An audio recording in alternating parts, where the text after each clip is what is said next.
Hello दोस्तों, आप सभी का स्वागत है आपके अपने यूट्यूब चैनल मोबाइल वाला सीएससी पर।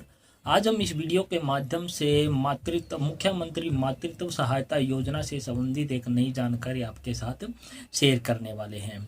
इस योजना से संबंधित 4 वीडियो हमने ऑलरेडी अपने चैनल पर अपलोड कर दी है, जिसमें पहली वीडियो है जो आपकी मुख्यमंत्री मातृत्व सहायता योजना क्या है, यानी कि MMSY योजना क्या है, और उसका जो थंबनेल है वो आपको स्क्रीन पर अभी दिखाई भी दे रहा होगा। दूसरी वीडियो हमने अपलोड की है कि मुख्यमंत्री मातृत्व योजना से संबंधित जो मुख्य कागजात हैं वो क्या क्या आपको अपलोड करने हैं, क्या क्या डॉक्यूमेंट आपके लगने वाले हैं, उससे संबंधित एक वीडियो हमने अपने चैनल पर अपलोड कर रखी है। तीसरी वीडियो जो हमने अपने चैनल पर डाल रखी है, योजना को कैसे अप्लाई करें, यानी कि मुख्यमंत्री मातृत्व सहायता योजना का जो ऑनलाइन एप्लीकेशन फॉर्म है वो सरल हरियाणा पोर्टल के माध्यम से आपने किस प्रकार से अप्लाई करना है, उस वीडियो में हमने स्टेप बाय स्टेप है वो पूरी प्रक्रिया करके दिखा रखी है। और जो चौथी वीडियो हमने अपलोड करकी है कि योजना में हुआ बड़ा बदलाव, मुख्यमंत्री मातृत्व सहायता योजना में एक बड़ा बदलाव हुआ था। वो बड़ा बदलाव क्या हुआ था? डॉक्यूमेंट से संबंधित बड़ा बदलाव हुआ था। पहले जो डॉक्यूमेंट अपलोड किए जा रहे थे वो केवल 4 किए जा रहे थे, लेकिन बाद में इसमें बदलाव कर दिया गया था और इसमें 4 की जगह 6 डॉक्यूमेंट है वो अपलोड करने शुरू हो गए थे। तो उससे संबंधित एक वीडियो हमने बनाकर अपने चैनल पर डाल रखी है। तो अगर आप हमारे चैनल पर पहली बार विजिट कर रहे हैं और इस योजना के बारे में आपको कुछ भी नहीं पता है, तो पहले हमारे चैनल पर विजिट कीजिए और उनके जो लिंक है आपको डिस्क्रिप्शन बॉक्स में या आई बटन में आपको मिल जाएंगे। हमारे चैनल पर एक प्लेलिस्ट भी इससे संबंधित है, गवर्नमेंट योजनाओं से संबंधित एक प्लेलिस्ट है। उस प्ले लिस्ट में भी आपको इन वीडियो के जो लिंक आपको प्रोवाइड हो जाएंगे। अब बात कर लेते हैं कि हम जो ये वीडियो शूट कर रहे हैं आपके लिए, इस वीडियो को शूट करने का हमारा उद्देश्य क्या है। वो उद्देश्य है कि आपकी जो एप्लीकेशन फॉर्म अप्लाई होती है वो आपके ब्लॉक लेवल के ऑफिस में चली जाती है और वहाँ पर ऑफिसर जो संबंधित ऑफिसर होता है वो आपकी एप्लीकेशन को चेक करता है। तो वो आपके क्या क्या पॉइंट देखता है वहाँ पर, उससे संबंधित यह वीडियो है। यानी कि आपके एप्लीकेशन फॉर्म पर क्या क्या ऑब्जेक्शन लगने की संभावना रहती है, उनसे संबंधित यह वीडियो है। अगर आपने यह वीडियो अंत तक देख ली, तो अगर उसके बाद आपने ऑनलाइन एप्लीकेशन अप्लाई किया तो आपकी एप्लीकेशन पर किसी प्रकार का कोई ऑब्जेक्शन लगने की 0% है जो वो संभावना हो जाएगी, यानी कि आपका 100% है जो एप्लीकेशन फॉर्म है वो सक्सेसफुल हो जाएगा। तो उन सभी ऑब्जेक्शंस के बारे में डिस्कस करने के लिए हम आपको ले चलते हैं सीधा कंप्यूटर स्क्रीन पर। जब भी आप अपनी एप्लीकेशन ऑनलाइन अप्लाई करते हो तो आपके वो संबंधित CDPO ऑफिस में चली जाती है। जैसे कि हम आपको दिखाना चाहते हैं कि जब भी आपकी एप्लीकेशन CDPO ऑफिस में जाती है और वहाँ पर संबंधित अधिकारी जब उस एप्लीकेशन को चेक करते हैं तो वो क्या एक्शन लेते हैं, उस एप्लीकेशन पर आपकी पर क्या एक्शन लेते हैं, क्या क्या वो चेक करते हैं, वो सारी डिटेल आपकी चेक करते हैं। आपने क्या क्या अपलोड किया है, क्या क्या आपने फिल किया है, अगर जो फिल किया है उसी के अकॉर्डिंग आपने अपने डॉक्यूमेंट को अपलोड किया है, ये सारी चीज़ें वहाँ पर चेक की जाती है। वहाँ पर एक्शन लेने के लिए उनके पास 3 ऑप्शन मिलते हैं।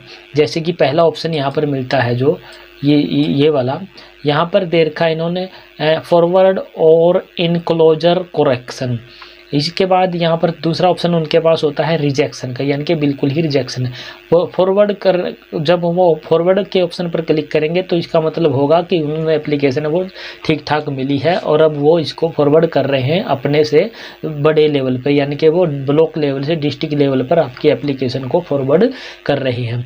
रिजेक्ट का मतलब है कि उनको बिल्कुल ही आपकी एप्लीकेशन से संबंधित बिल्कुल भी जानकारी ठीक नहीं लगी है, बिल्कुल आपने गलत एप्लीकेशन वहाँ पर भेजी है, तो वो उसको रिजेक्ट कर देते हैं।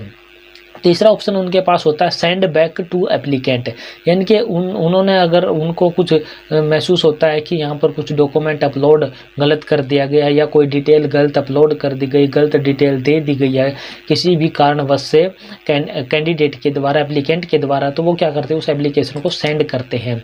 और मोस्टली एक्शन वो रिजेक्ट का नहीं लेते, सेंड का ही देते हैं, क्योंकि अगर रिजेक्ट हो गई और रिजेक्ट करने के बाद बेनिफिशियरी के पास है जो उसकी टाइम लिमिट भी होती है कुछ एप्लीकेशंस की, इसकी भी का जो अपना ये एप्लीकेशन है इसकी भी टाइम लिमिट है, अभी सरकार द्वारा घोषित कर दी जाएगी। लेकिन अभी क्या है इसकी ये जो वो 8 मार्च 2022 के बाद का जो भी बच्चा जन्मा है उसकी एप्लीकेशन है वो अप्लाई हो रही है।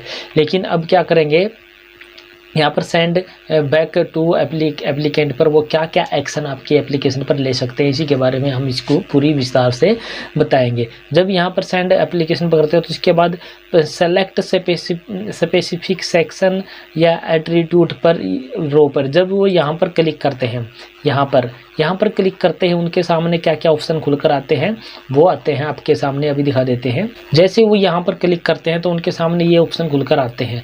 यहाँ पर देखिए एप्लीकेशन सबमिशन लोकेशन आती है, एप्लीकेशन फॉर्म आता है, application detail, through family ID, member detail, OTP verification और बेनिफिशियरी डिटेल, ये सारी डिटेल उनके पास आती है, वो इनको चेक भी कर लेते हैं। इसके बाद है जो अगले वाले ऑप्शन उनके पास क्या आते हैं वो देख लीजिए। उसके बाद यहाँ पर वो क्या क्या ऑब्जेक्शन आपका लगा सकते हैं, जैसे कि पहला है जो बेनिफिशियरी है वो कोई सरकारी कर्मचारी है तो उसका वो ऑब्जेक्शन लगा सकते हैं। इसके बाद डेट ऑफ बर्थ का, जन्म की तारीख का वो ऑब्जेक्शन लगा सकते हैं।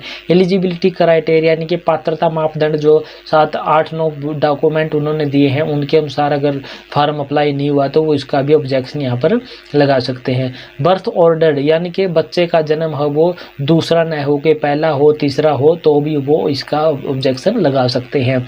इसके बाद MCTCS कार्ड होता है जो आपका टीकाकरण का कार्ड होता है, उसमें कोई मिस्टेक है या फिर वो आपने गलत अपलोड किया है तो उसका भी वो क्या ऑब्जेक्शन लगा सकते हैं। एक्चुअल डेट ऑफ बर्थ है जो बच्चे के जन्म की वास्तविक तिथि का भी वो ऑब्जेक्शन लगा सकते हैं। जन्म पत्री में कुछ और आपने वहाँ पर कुछ फिल कर दिया तो उसका भी वो ऑब्जेक्शन लगा सकते हैं। लास्ट जो अंतिम मासिक धर्म की जो डेट है, आपने जो डॉक्यूमेंट अपलोड किया उसमें अलग हो और आपने वहाँ पर फिल कुछ और कर दी तो उसका भी ऑब्जेक्शन यहाँ पर लगाया जा सकता है। इसके बाद है मदर यानी कि MCD एक माता का होता है, कि बच्चे का माता का कार्ड का भी ऑब्जेक्शन लगाते हैं। MCP रजिस्ट्रेशन अगर आपने गलत दिखा दिया तो उसका भी वो ऑब्जेक्शन यहाँ पर लगा सकते हैं। और प्रसरूप पूर्वक जांच की जो तिथि होती है उसका भी वो ऑब्जेक्शन यहाँ पर लगा सकते हैं। इसके बाद यहाँ पर देख लीजिए DOB फर्स्ट चाइल्ड, पहले बच्चे की जन्म तिथि पर भी वो ऑब्जेक्शन लगा सकते हैं। सेकंड बच्चे की जन्म तिथि भी आपने अगर गलत दर्शाई है तो वहाँ पर भी ऑब्जेक्शन लगा सकता है। जेंडर ऑफ सेकंड बेनिफिशियरी यानी कि दूसरे बच्चे का जो जेंडर है, लिंग है, अगर आपने किसी बच्ची के नाम पर अप्लाई कर दिया है फीमेल के नाम पे, यानी कि आपने वहाँ पर टिक मार्क तो लिंग मेल पर कर दिया लेकिन डॉक्यूमेंट वगैरह है जो आपने वो फीमेल का अपलोड कर दिया तो उस पर भी ऑब्जेक्शन लगाया जा सकता है। इसके बाद BCG इंजेक्शन जो आपके लगते हैं उनकी जो तिथि आपने वहाँ पर कुछ दर्शा दिया और अपलोड आपने कुछ कर दिया है तो उन पर भी आपके ऑब्जेक्शन लगाए जा सकते हैं। जैसे कि यहाँ पर 3-4 टिक्के होते हैं आपके, date of BGC, date of OPV, date of DPT और डेट ऑफ हेपेटाइटिस B, यानी कि 4 प्रकार के टिक्के जो बच्चे को जन्म के 1 साल के अंदर लगते हैं। अगर उन 4 टिक्कों में से आपने डेट जो गलत फिल की है और अपलोड आपने कुछ और कर दिया तो उन पर भी ऑब्जेक्शन आपको देखने को मिल सकता है। इसके बाद बात कर लेते हैं इंजेक्शन के टिक्के की बात हो गई। इसके बाद बेनिफिशियरी ऑफ एड्रेस, अगर ये भी आपका बहुत ही महत्वपूर्ण पॉइंट है। डिस्ट्रिक्ट एंड ब्लॉक, यानी कि आपका डिस्ट्रिक्ट मान लीजिए कैथल है और कैथल में आपके 4-5 ब्लॉक पड़ते हैं लेकिन आपने वो अप्लाई किसी दूसरे ब्लॉक में कर दिया या आपने दूसरे डिस्ट्रिक्ट में आपने एप्लीकेशन अप्लाई कर दिया तो उस पर भी वो ऑब्जेक्शन लगाकर आपका एप्लीकेशन फॉर्म है वो बैक कर सकते हैं। मान लीजिए आप जींद डिस्ट्रिक्ट के रहने वाले हैं और आपने डिस्ट्रिक्ट सेलेक्ट कर दिया गलती से या किसी भी कारणवश कैथल कर दिया, या फिर आपने सेम डिस्ट्रिक्ट अप्लाई सेलेक्ट किया लेकिन आपने ब्लॉक सेलेक्ट करते वक्त आपने गलत ब्लॉक है वो सिलेक्ट कर दिया। एक डिस्ट्रिक्ट में कई ब्लॉक होते हैं तो आपने देखा नहीं कि आपका ब्लॉक कौन सा पड़ता है। आंगनबाड़ी डिपार्टमेंट यानी वुमेन एंड चाइल्ड डेवलपमेंट विभाग के अंदर कौन सा विभाग आपका ब्लॉक पड़ता है, उसमें भी कन्फ्यूज़न रहता है कि जो आपका पंचायती ब्लॉक कुछ और होता है और आपका जो वुमेन एंड चाइल्ड डेवलपमेंट का जो ब्लॉक होता है वो कुछ और होता है और जो आपका हेल्थ डिपार्टमेंट का वो ब्लॉक कुछ और हो जाता है। तो इसमें भी कई नागरिकों को कन्फ्यूज़न रहता है। तो आपने आंगनबाड़ी कार्यकर्ता से अपना ब्लॉक ध्यान से पूछकर ही यहाँ पर सेलेक्ट कर लेना है। इन चीज़ों का भी आपके एप्लीकेशन पर ऑब्जेक्शन लगाया जा सकता है। इसके बाद वो वहाँ पर क्या होता है, इस प्रकार से एप्लीकेशन अब आपकी दिखाई देती है। मान लीजिए उन्होंने सेंड ब्लैक टू एप्लीकेंट का ऑप्शन सेलेक्ट किया और उन्होंने किस किस पर ऑब्जेक्शन लगाया है वो यहाँ पर उनको दिखाई देने वाला होगा। जैसे कि एलिजिबिलिटी क्राइटेरिया, एक उन्होंने डॉक्यूमेंट चुना है कि आपने ये गलत अपलोड किया है। एक्चुअल डेट ऑफ बर्थ, बच्चे की एक्चुअल डेट ऑफ बर्थ, यानी कि एक से ज़्यादा भी ऑब्जेक्शन एक एप्लीकेशन पर लगाए जा सकते हैं और उसको एप्लीकेंट के पास वापस भेजा जा सकता है। तो ये है जो आपने एप्लीकेशन है जो अपने बड़े ही ध्यानपूर्वक भरने हैं, यानी कि जो डिटेल आप एप्लीकेशन फॉर्म में ऑनलाइन फिल कर रहे हैं उसका डॉक्यूमेंट भी आपने उसी से संबंधित अपलोड करना है। ये नहीं है कि आप वहाँ पर सेलेक्ट इनकम सर्टिफिकेट कर रहे हैं और वहाँ पर आप अपलोड फैमिली आईडी अपलोड कर रहे हैं। कुछ कैंडिडेट का क्या कहना है कि फैमिली आईडी से ही हमारी इनकम सर्टिफिकेट वेरीफाई हो ही पड़ी है और यही हमारी इनकम सर्टिफिकेट में भी बनकर आएगी, तो हम फैमिली आईडी को ही अपलोड कर देते हैं। लेकिन एक्चुअल पोर्टल क्या कहता है कि आप इनकम सर्टिफिकेट ही वहाँ पर अपलोड कीजिए। तो इस प्रकार से आपने अपने एप्लीकेशन फॉर्म को बड़े ही ध्यानपूर्वक देखना है, बड़े ही ध्यानपूर्वक अपने डॉक्यूमेंट है वो अपलोड करने हैं। तो ये थी दोस्तों जानकारी जो कि आपके MMMSY जो आपकी योजना है मुख्यमंत्री मातृत्व सहायता योजना, जिसमें दूसरे बच्चे के जन्म पर दूसरा बच्चा लड़का होने पर आपको 5,000 रुपये की राशि मिलती है। और इसका जो एप्लीकेशन फॉर्म आप CSC ID से या फिर सिटीजन ID से भी अप्लाई कर सकते हैं। इससे संबंधित वीडियो हमने ऑलरेडी अपलोड कर रखी है अपने चैनल पर, उनको आप दे सकते हैं।